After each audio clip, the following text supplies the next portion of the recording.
लालची जलेबी वाला। एक गांव में हमीद नाम का एक जलेबी वाला रहता था। वो बहुत अच्छी अच्छी जलेबी डालता था। दूर दूर से लोग उसके पास जलेबी खरीद के खाने लगते थे। जैसे जैसे उसकी खरीदारी और व्यापार बढ़ता गया, अचानक से उसका लालच भी बढ़ता जाता है।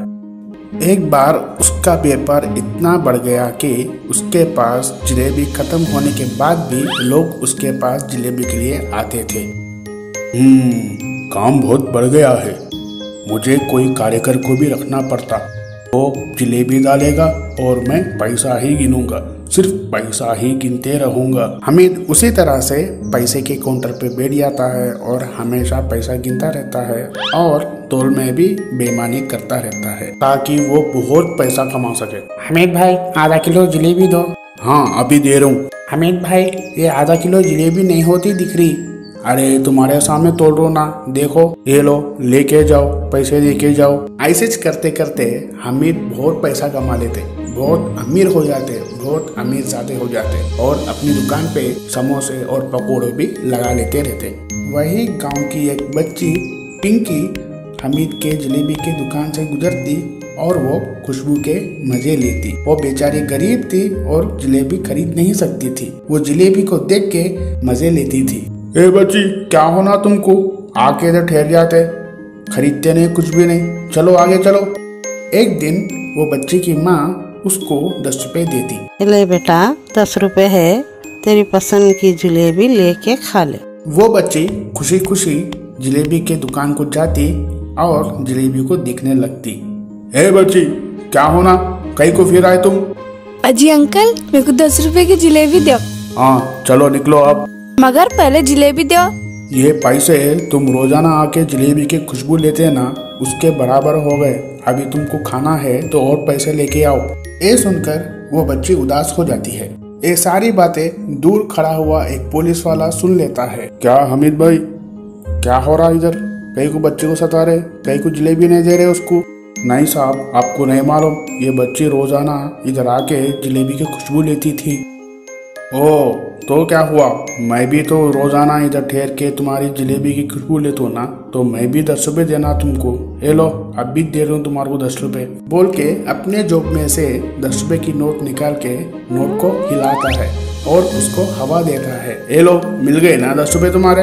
अरे क्या साहब, आप मजाक कर रहे? आओ, जलेबी की खुशबू के बदले में तुमको 10 रुपए की हवा दिया, बराबर हुआ ना हिसाब? ये सुन के हमीद शर्मिंदा हो जाता है। सीख, लालची आदमी कभी भी इंसाफ नहीं कर सकता। मुर्गी के अंडे का सालन। एक गांव में रहमान नाम का एक किसान रहता था।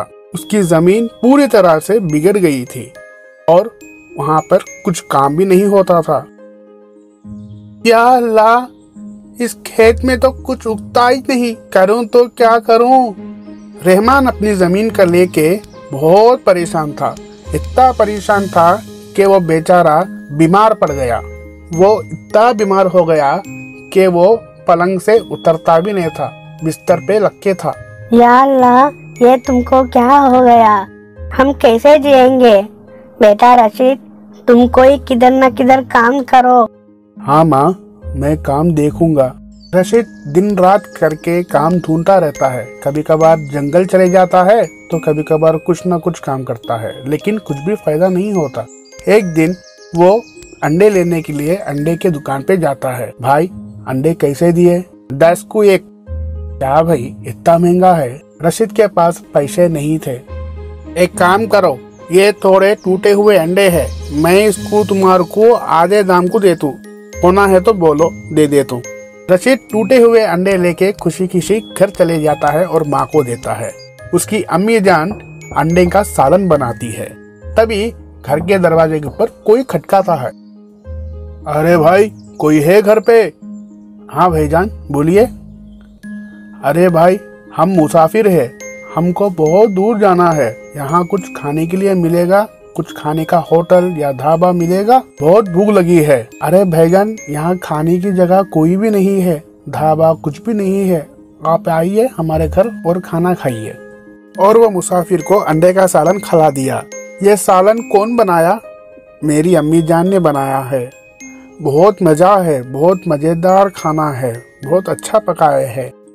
मेरे को मालूम ही नहीं था अंडों से इतना अच्छा सालन बनता। सो मेरा खुद का एक ढाबा है, तुम मेरे साथ चलते क्या? मेरे साथ वहाँ पे ढाबे के काम करो, तुमको अच्छी तनख्वाह भी देता हूँ। मेरे साथ काम करो, आते मेरे साथ? बोलो हाँ हाँ भाईजान, मैं जरूर आऊँगा। रशीद वो मुसाफिर के साथ उस ढाबे पे चले जाता है। रशीद अच्छी तरह से काम करता रहा। देखते ही देखते उनके अच्छे दिन आ गए। अब उनको कोई भी तकलीफ नहीं। नदी के किनारे बहुत सारे मछुआरे रहते थे। वो सारे मच्छी पकड़ते और बाजार में बेच के अपना व्यापार करते थे। सैफ के अब्बू उसको मछलियाँ पकड़ने के लिए लेके जाना चाहते थे, लेकिन सैफ को मच्छी तलना और खाना बहुत पसंद था। एक दिन सैफ के अब्बू सैफ से बोलते हैं कि देख बेटा, मैं बूढ़ा हो चुका हूँ, हम मछुआरे हैं, ऐसा बैठ के मच्छी तल के खाने में मजा नहीं है। तुम मच्छी पकड़ने जाओ, मैं घर में आराम करना चाहता हूँ, मेरी तबीयत ठीक नहीं है। आप परेशान नको हो अब्बू जान, सही वक्त आने पे मैं सब कुछ संभाल लेता हूँ, फिलहाल मेरे को मच्छी खाने दो। सैफ के अब्बू की बातें सैफ को हिला नहीं सकी। बेटे को सबक दिलाने के लिए सैफ के अब्बू नदी पर जाना छोड़ देते हैं और घर पे बैठे हुए रहते हैं। तभी वहाँ सैफ आता है। अब्बा जान क्या हुआ, आप मच्छी पकड़ने नदी को नहीं गए? सैफ के अब्बू खामोश रहते हैं। लो बेटा, खाना खा लो। ये क्या माँ, सालन? नक्को मेरे को, तुम्हें खा लो, मेरे को मच्छी होना, मच्छी दो मेरे को। बेटा अब से यही खाना है, मच्छी नहीं मिलेगी। क्या? ये सालन? नक्को मेरे को नक्को। नहीं बेटा, ऐसा नहीं बोलना। तुम्हारे अब्बा की तबीयत फिलहाल खराब है, उनको थोड़े दिन आराम की जरूरत है। अगर तुम्हें मच्छी खाने का इतना ही दिल बोल रहा तो तुम खुद जाके मच्छी पकड़ के ला लो। अगर तुम्हारे अब्बा फिर से मच्छी पकड़ने जाएंगे तो उनकी तबीयत और भी खराब हो जाएगी। अम्मी की बातें सुनकर सैफ को बहुत झटका लगता है और वह परेशान हो जाता है। क्या? मच्छा पकड़ने मैं जाना? अच्छा फिर ये सालन से खा लो ना, तुम्हारे भूख लगी है ना। भूख की वजह से सैफ उस दिन का खाना खा लेता है, लेकिन हर रोज वही खाना खा खा के बेचारे सैफ को तंगी हो जाती है। क्या हुआ बेटा, कहीं को खाना नहीं खा रहा? नक्को अम्मी, मेरे को पसंद नहीं है, आप इजाजत दिए तो मैं आज मच्छी पकड़ने जाऊं? सही में मच्छी पकड़ने जाते? हाँ माँ, जाता हूँ। तो एक बात बोलूं बेटे? बोलो मेरी अम्मी जान। खुद के लिए मच्छी पकड़ने जा रहे ना तुम, एक काम करो, थोड़े ज्यादा मच्छियाँ पकड़ लो ताकि अपन उसको बाजार में बेच सके। हाँ अम्मी, जरूर ज्यादा से ज्यादा मच्छियाँ पकड़ता हूँ।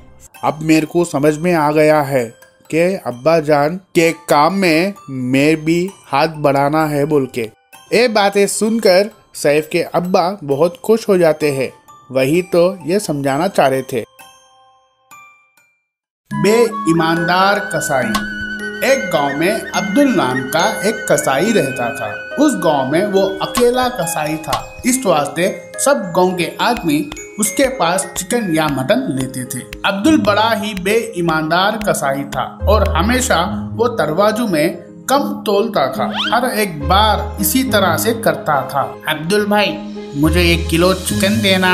अरे भाई हमीद, आज तुम बहुत खुश दिख रहे, क्या बात है? कुछ खुशखबरी है क्या? अब्दुल जी, मैं 12वीं क्लास पास हो गया हूँ, इसलिए आज अम्मी जान चिकन पकाएंगे। बातों के दरमियान अब्दुल ने कम चिकन तोल दिया और पैक कर डाला। ऐसा ही वो सबको कम देता था। अरे इसको मालूम ही नहीं, मैं इससे बहुत पैसा कमाते सो। एक दिन अब्दुल के पास एक सिपाही आता है। अब्दुल, कल नेता के घर 25 किलो मटन लाने को बोला है और ये पैसे रख लेना, पूरे 25 किलो होना है, ठीक है?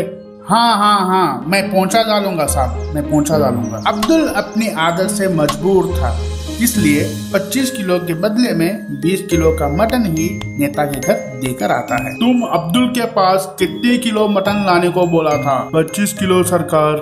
तो ये कैसे कम पड़ा? पहले जो दूसरे गांव से मंगाया था वो तो बहुत था, इस बार लगता है बावर्ची ने मटन चुराया है। बावर्ची से पूछताछ करो, बावर्ची को बुलाओ। जी मालिक फरमाइए। क्या भाई, पहले बार तो मटन बच गया था ना, लेकिन ये बार क्या हुआ? क्यों खत्म हो गया? क्यों खाना कम पड़ा? बोलो। नहीं मालिक, जितना भी मुझे मटन आया था मैं उतना सारा खाना बना दिया, इसमें मेरा कोई कसूर नहीं है। ये काम जरूर अब्दुल का किया हुआ होगा। एक काम करो, तुम जाओ और अब्दुल को भेजो। और अब्दुल वहाँ पहुँचता है।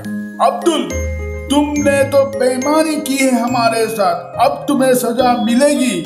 मुझे माफ करो सरकार, मैं कभी ऐसा नहीं करूँगा। नेता ने पुलिस को बोलकर अब्दुल को जेल में डाल दिया। सीख, बेईमानी का गला कभी न कभी टूटता ही है।